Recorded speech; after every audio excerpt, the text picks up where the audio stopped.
Hi, everyone. Please do filter in. This is going to be a great session. I'm glad you could join us. My name is Lucas Neckerman. I'm a co-founder and a board member at PAVE Europe. PAVE is the Partners for Automated Vehicle Education. It is about exactly what it says on the tin, education. We're a Europe-wide organization that does exactly that, sells the benefits of automated vehicle technology throughout Europe. As some of you may have met me before, I do wear a number of hats, and I have been a big proponent of automated mobility for about a decade.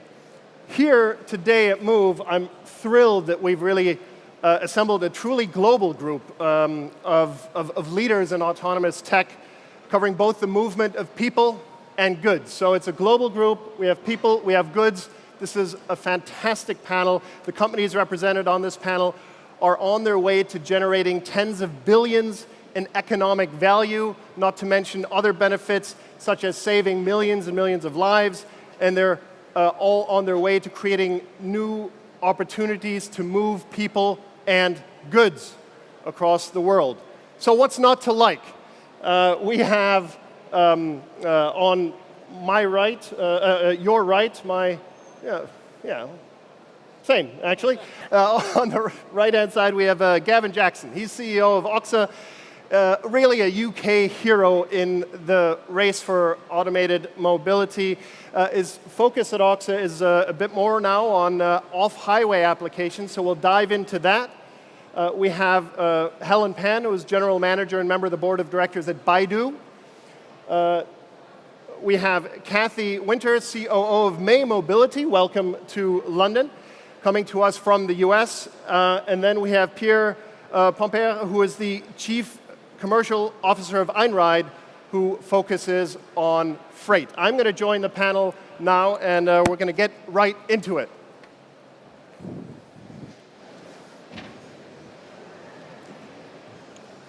Helen, I'm going to start with you, if I may. Sure. We are looking over to China and seeing all of these many deployments, and there's different types of vehicles, there's different types of AV deployments. What's the state of play in China, and how do you factor into that? And maybe following up on that then, of course, what brings you to London? Yeah, thank you, Luke. It was a great question. It was a really long journey. Actually, we started our autonomous driving journey back to 2013. It's 12 years ago. And as today, we already have provided 11 million rides to public since the May 2025. And we also already testing the public road more than 170 million kilometers. That's a long, long journey. And with all those technology advancement in the past decade, and we see in the AI advancement, we see in the whole computation and the AI sensors to be able to bring the stage. So we are starting to give all driverless ride in China now in 2025. So this is a big advancement, and we finally achieved this milestone. And with this all things, we actually in Wuhan, one of the major city in China, we provide service 3,000 kilometer squares. As well, we have the population of 9 million. So this is large city service. And with more than 1,000 of driverless vehicle operating in the city-wide, we're gaining a lot of trust from the local customer, as well earning the trust from the government as well. Because in terms of the regulation and everything, still we're at the very beginning stage. How you can make this technology ready to the publics, and how you can make the technology. The most important thing is safe. Safety and building up trust. Absolutely, absolutely right. So thank you. Yeah, great. Thank you, thank you.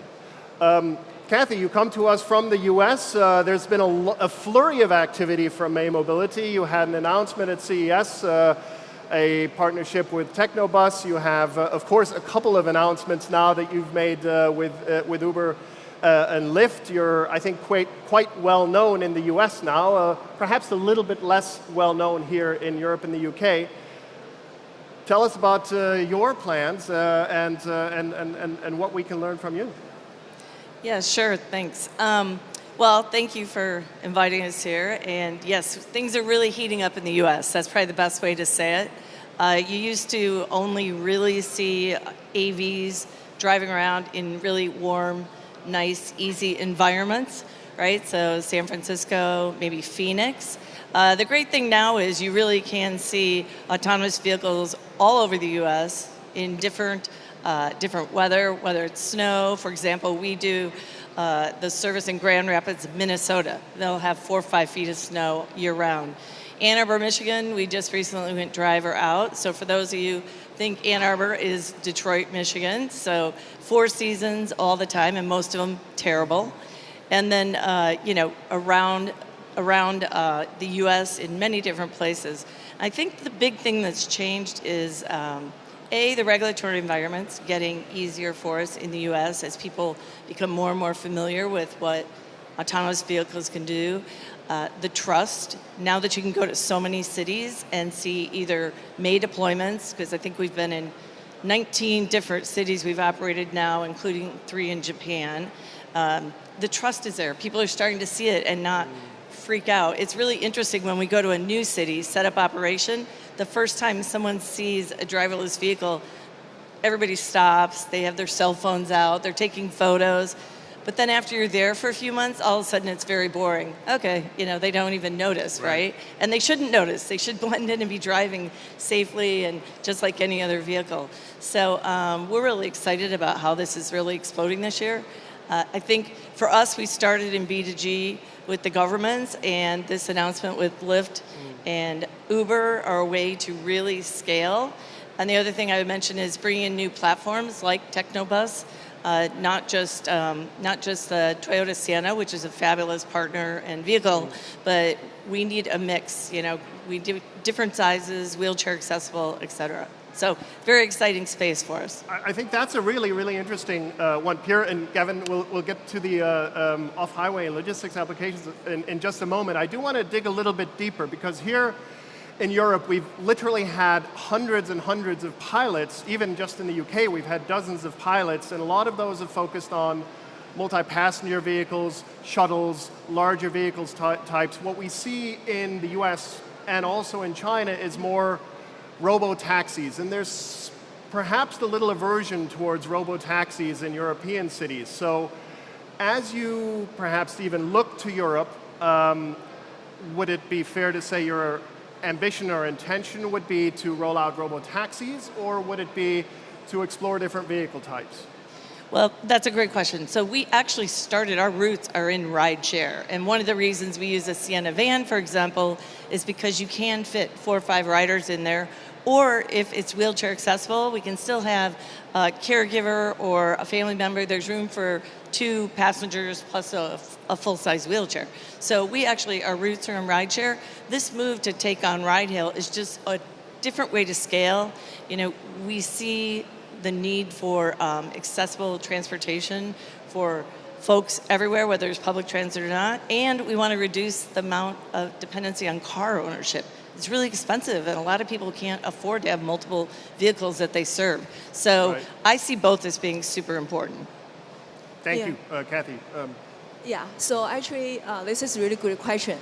I think the thing is we want to make sure using the autonomous driving technology to deliver the mobility to everybody. So which is you have the freedom to move from one location to another location with, And with that, the thing is what we see here. You can have the sustainability. You want rider share, as we mentioned, earlier. So this is the thing we can be able to. So for example, like in US, the public now is roughly about 1.5 to 1.4. And when we talk about the robot taxi alone, typically we have 3 to 5 seaters. It's already 2 or 3x improvement right there. So with the advancement of AI technology, we can bring down and tailor the service to automatic surviving very small group instead of large shuttle. If you have a large shuttle, your first thing, you also need to make sure you have enough people on the shuttle. Otherwise, that could be a waste too. If it's 8 to 10 seaters, you only have 2 or 3 people. Why don't you use personal vehicle for that? That's another point to see. So I think it's a gradual step. So we are open to all the collaborations. Yeah. So I think there's so many facets to that because obviously a ride-hailing is more of a B2C business model, whereas shuttles, which augment public transport, may be more of a B2G business model. It changes who your contact partners are, who you work with, maybe also how you engage with cities. And I know that's going to be a critical topic going forward. That's very right. And also in the on-the-go is carbon neutral, right? We want to make sure to be able to share with everybody, so in the long run, so we can make sure the we'll certainly get to the topic of sustainability, yeah. absolutely. I do want to bring in Pierre and talk a little bit about logistics, because this is, if we look around, as Kathy said, we see vehicles. What we don't see a lot is ports and airports, Gavin, as well, and all of these wonderful applications where autonomous is already happening. Can you share some of the benefits? Let's start with that, some of the benefits of autonomous and logistics, Pierre? Yeah, sure, but before doing that, I need to share the excitement that you have, because I feel really that in the market, in the world, let's say the stars are aligning. What I mean with this, I mean the regulatory environment, the unique economics, but also the technology advancements, they are coming into the right place to scale.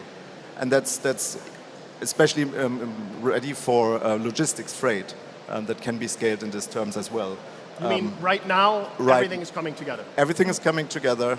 There's some journey that we still need to do, but we see that it's not far away anymore. And when you talk about benefits, I think from my point of view, I want to distinguish between different groups and benefits of the groups. So the customers itself, so the shippers, they want to transport something from A to B, they run a business. So it's about maximizing the uptime, minimizing the cost. And maximizing the uptime in a world where the truck driver shortage is worsening is a difficult thing to do. So we are projecting that in Europe, it's nearly 1 million truck drivers missing by 2028. So this needs to be countermeasured. That's one part of it, and autonomous definitely is something that can help to do that. But also it's about the efficiency of simply optimizing the fleet, because when it's autonomous, you can steer it better. Also, you can reduce the number of people in the loop to transport something by taking the driver out to a certain percentage. So this is definitely the advantage the customer is looking for. But what excites me even more is the, let's say, the social and society impact that autonomous can bring here in terms of just saving lives. Because we see still 1.2 million, and I think we are on this together on this journey, 1.2 million deaths on public roads every year. And that's something we can attack with bringing in technology here. On the logistics side, which regions are moving most quickly? Where do you see the most promise? Maybe also, frankly, the most business? I think I want to start with a statement, because this is, as a Europe-born company, I'm a true believer that European tech requires more alignment. And with this, I mean that regulatory environment comes together, investor space and the established companies to be more open to actually be part of this change. So with this said, definitely for us, Europe, we see a great movement at the moment, also especially the UK, since quite some days, also announced some beautiful stuff here. So we see a very progressive behavior of the European countries at the moment. I mean, the US obviously is the place to be in autonomous, so that's why we are also acting in both regions. However, there's definitely not the right thing to just focus on one. That's at least my opinion. Right now, definitely Europe is catching up, and we want to be part of that. It's an interesting assessment that you say Europe is catching up. I would argue that Europe in many ways has done more for autonomous in the sense that we've had more pilot projects than anywhere else. The regulatory environment, at least in some countries across Europe, is more established than at least at the national level in the US. Now, obviously in the US there's a lot of private funding going into it, but the European Commission has invested more than the US in autonomous. So I would argue that there's different advantages that Europe brings to the table in autonomous. So it's not a who's catching up to whom race, it's just everyone brings a different balance of advantages to the table. I fully agree. Let me put it in another perspective. Since we are not demoing anymore, we are in commercial daily operations, and for this, the environment in Europe is still having some hurdles to execute that. Fair enough, fair enough.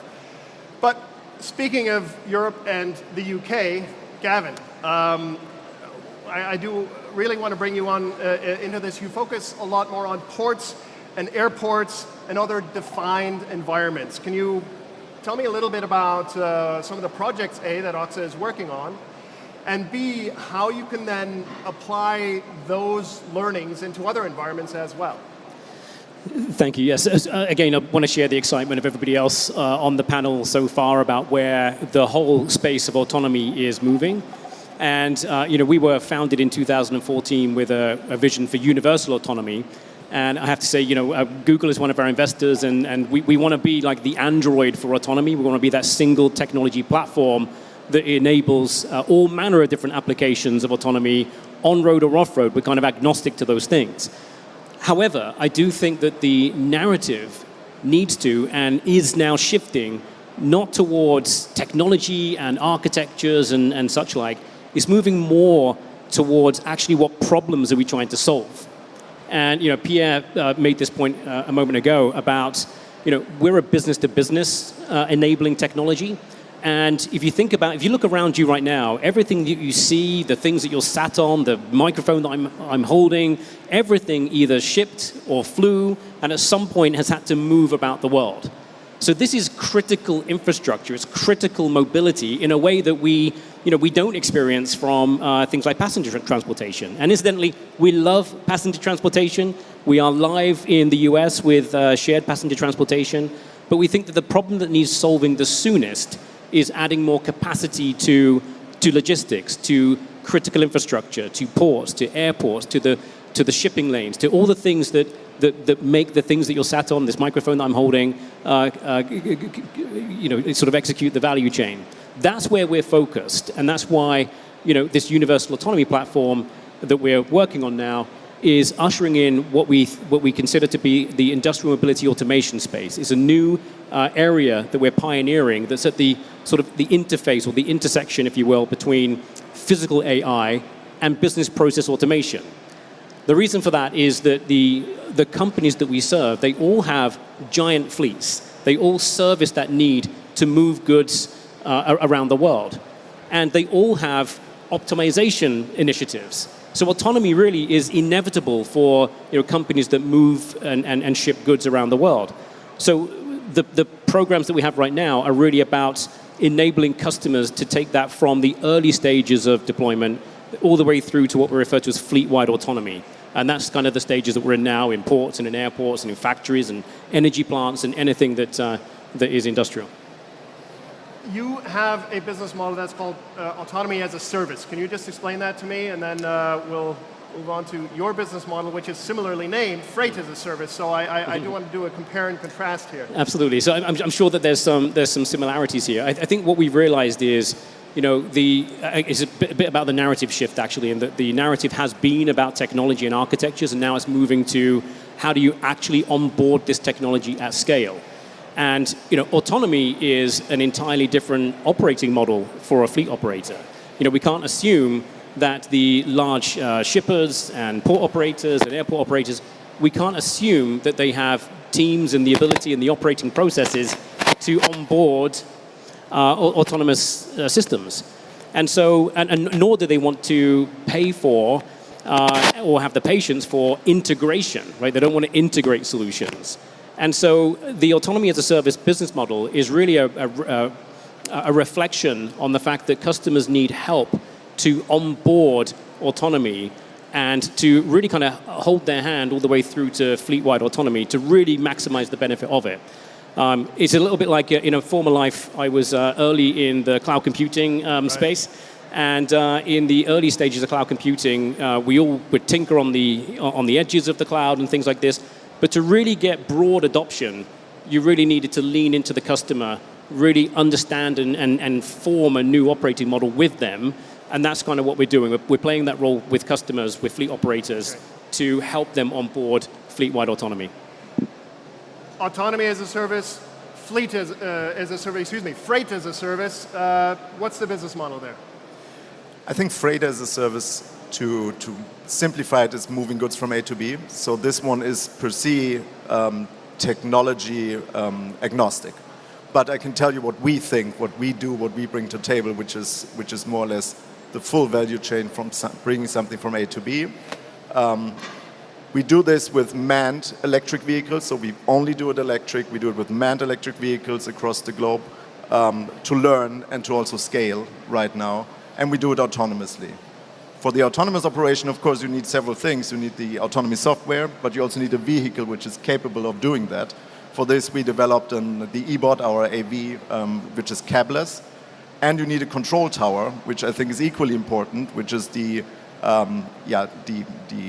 cloud system that makes you capable of remote operating and oversight of a fleet of several hundreds of vehicles. So with this in place, going global and trying to bring the customer on the journey, going electric and then transforming those into autonomous operations, because we get all the data. We have millions of routes. We have hundreds of trucks running out there. And that's the beauty of it. At the end, as I said, it's technology agnostic.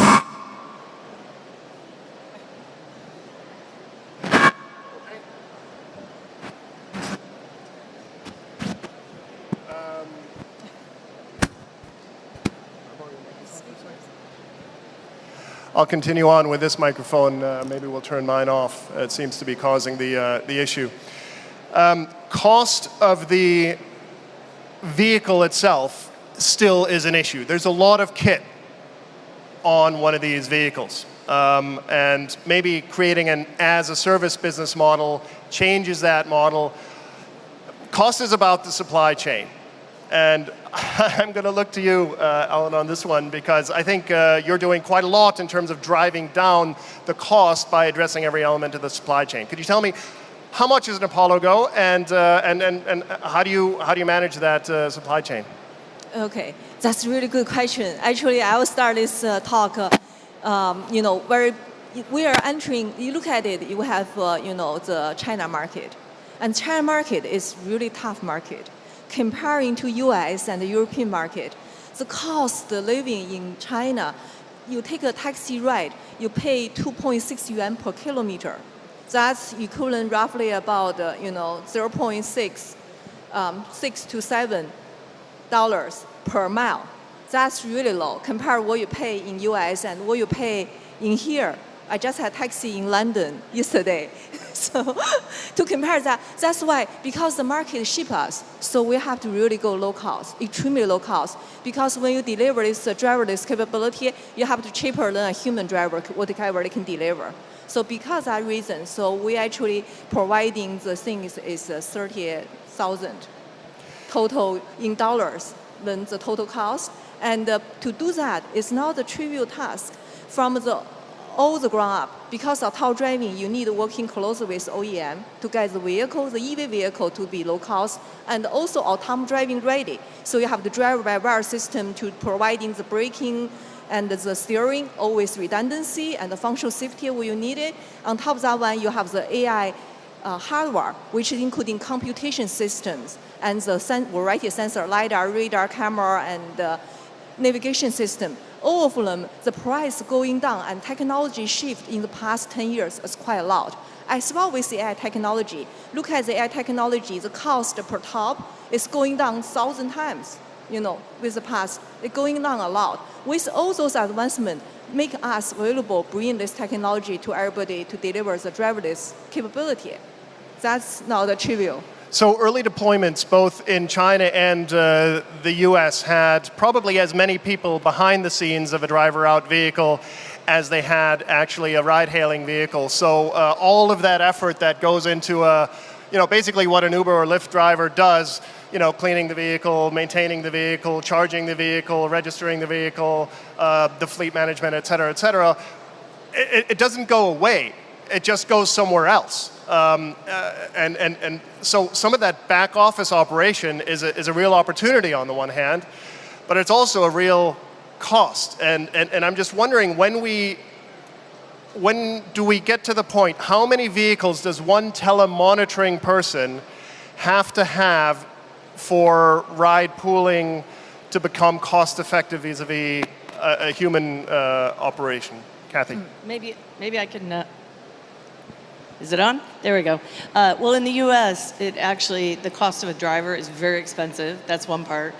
Relative to once you can start to scale with a teleassist, we don't actually drive the vehicles with teleassist. They simply monitor, and if a vehicle gets into trouble, make suggestions or give it permission to maybe go around something that popped up strangely. It's very rare, but the cost of the driver and the driver shortage. So there's two pieces to this. There's the cost of each driver, the driver shortage. You're trying to solve two different problems here. But we're already monitoring. We went from 1 monitor to 4 vehicles by the end of this year. Very soon we'll be 1 monitor person to 10 vehicles. So when you start to see those kinds of numbers go up, it gets very cost efficient and very effective. Okay, thank you. Gavin? I wanted to add in terms of the sort of cost to serve and what you're replacing.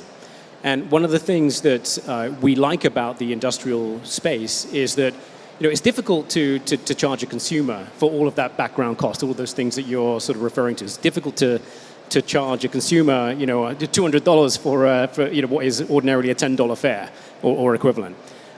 Whereas in the industrial space, this is again a problem that's worth solving. Is today at the task level, you're typically infiltrating tasks that are uniform, repetitive, with a known cost associated with them, and that don't just have a single human driver typically wrapped around it on a 24-hour duty cycle, but they'll have multiple humans in that process, multiple drivers, multiple remote operators, monitorers, and things like this. And it's that type of thing that you're replacing here. So the economic model for autonomy and industrial, it works, and that's why customers are excited about it. Cool. Ellen, do you have it? No, I think it's a really good point. We have providing, but actually as time pass by, those will be end up in 100 or even more. So because the technology advancement, so we will virtually behind scene. And also most of them, they virtually just providing, we want to make sure we have safety. That's why we have testing the public road with a safety driver behind the wheel for such a long mileage to ensure we have very confidence in our technology for the safety, so we bring to it. And back to your earlier question, what brings me to London? So I think Baidu, actually, Apollo, we want to make it go global. So we already deployed our first vehicle we got the first autonomous driving license from Hong Kong, this is similar to England. They are right side drivers, which is that's a huge market. About more than 1/3 of the population is in the right side driver, which is like London, England, and Hong Kong as Japan market. And Japan. So it's great. You learned it too, Japan, right? Japan. So which is really good of target market. And also we also announced our collaboration in Dubai, and we'll deploy the 1,000 driverless vehicle. As also we have collaboration with the Abu Dhabi and working with the local of the UAE vendors on the AutoGo. On top of that one, we come here mainly, I want to make sure this is a big ecosystem. Now the single autonomous driving provider can really deliver the whole technology. And we want to have a local enterprise collaborations. So we want to make sure going to Europe and working with everybody. Yeah. And address your earlier question, actually, I like the, Europe actually is the first one has the regulation for autonomous driving. That's right. It's 1426. It's ahead US and China. So those foundations make sure all the enterprise come to this market and has certain guideline to deliver this technology and follow the government regulation to going forward. That's important. We have so many more things that we could talk about. I'm looking at the clock now. We have really time for each one of you only to give me 60 seconds on something unexpected that will change as a result of autonomous. We've already talked a little bit about safety. We've talked about business models. We've talked about how people and goods move around, but there'll also be other changes, changes to our cities, changes to pick-up and drop-off zones. What's something unexpected that you think, Pierre, might change? So I would rather, since we are really looking at the logistics space, I think the value chain will change. So all the shippers and forwarders will find some new ways of working because they have been very human-centric, and now they're going to be technology-driven. So this change will be massive for some really, really big companies out there. And last but not least, I want to emphasize on what you said, and that's a journey. It's safety and trust. So achieving safety is only possible with a long journey of achieving trust in the public and the private sector. I'm going to echo the safety and trust. You said that well. And the thing I would add is I think for the next generation of kids and folks, it's going to look a lot different. I think the need to own personal vehicles is just not going to be there. And the cost and the burden of probably even, at least in the US, in many countries, multiple vehicles. So as that goes away, I think it's just going to look so much different, and their accessibility, the accessibility for everyone, whether it's elderly, disabled, folks who don't live near public transportation, and maybe can't afford a car, this is going to be amazing. I think that's a really, really important point. We forget that there's some 20% of the population that doesn't actually have access to mobility. They're too young, they're too old, they are infirm, they have some hindrance that doesn't allow them to move around, and that creating new opportunities is a huge, huge, huge step, and I'm thrilled as you are about that. But Okay, Helen? I will make my talk extremely short. To echo, Pierre and Casey's point was really great. So I think with this new mobility available, delivered to everybody, we will change our life completely differently. It's like a before cell phone and after cell phone. Then you will see your way thinking, your way to work, your way to act will be very different. And hopefully this mobility will bring a greener and safer community to everyone. thank you.